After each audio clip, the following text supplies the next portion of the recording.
Mana ko'p holatlar uchragan. Endi bu bilmadim bizning mentalitetda bormi deb o'ylayman.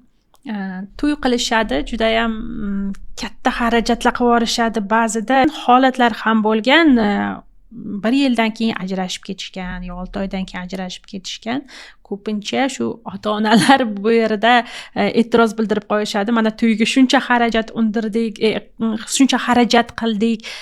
Demak, bizga shu zararni qoplab bersin, endi ayb sendan chiqdi, undan chiqdi deb mana shunaqa holatlar ham bo'lgan. Sudga ham murojaat qilishadi adashmasam. Shu bo'yicha fikr bildirsangiz. Nafaqat ota-onalar, erkakni o'zi ham bo'ldi, men xotinim bilan ajrashdim-ku, endi meni nima bo'ladi shuncha xarajatim degan savolni qo'yishadi-da, qandaydir qilib, nimadir usul bilan shuni undirib olishga harakat qiladi.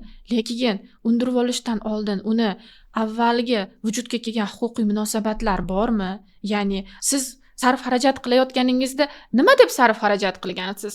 Mana sizga xotinjon qarzga shuncha $20,000 to'yingiz uchun sarflayapman deb berganmisiz va u sizga tilxat yozib berganmi? Bu yerda nima? Hattoki ba'zi erkaklar bergan sovg'asini ham qaytarib olishga harakat qilishadi.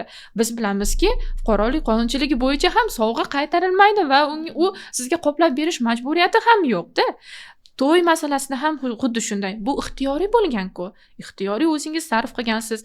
Kattakon boshqa qimmatbaho artistlarni yoki boshqalarni dasturxonlarni yozgansiz. Ana shu paytda nega bo'lmasam oldin shartnoma tuzib olmadingiz ayolingiz bilan?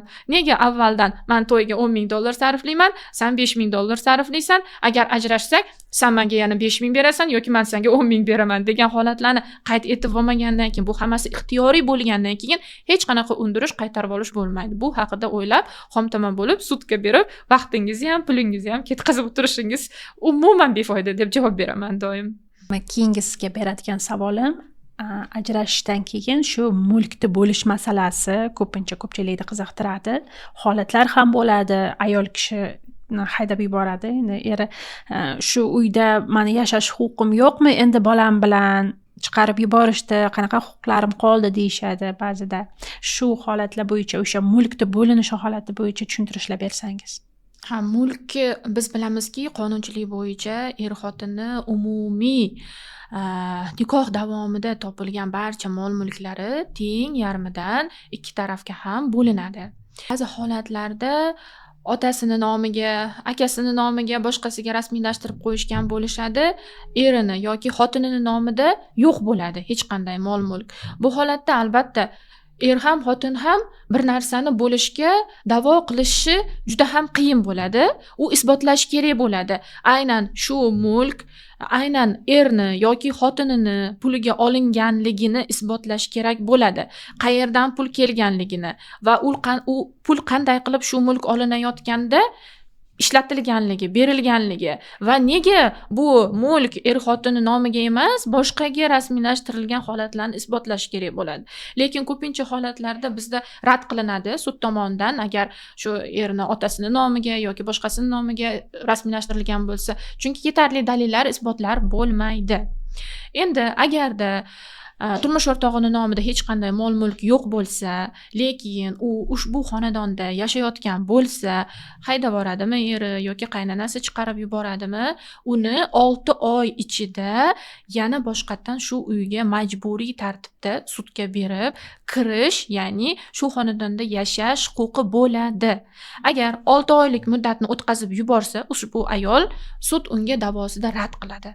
Shuning uchun e'tibor berish kerakki, ayollarimiz chiqib ketdimi xonadonidan, erini xonadonidan, maqsadi qaytib yashash, shu yerda nimagadir erishib qolish bo'lsa, unda 6 oy muddatni o'tkazib yubormasdan kirib yashashga harakat qilish kerak. Birinchi mahallaga murojaat qilib, shunda ham kirishni uddalay olmasa, to'sqinliklar bo'lsa, sudga berib majburiy tartibda kiritishni so'rab, kirib yashasa ham bo'ladi va mumkin.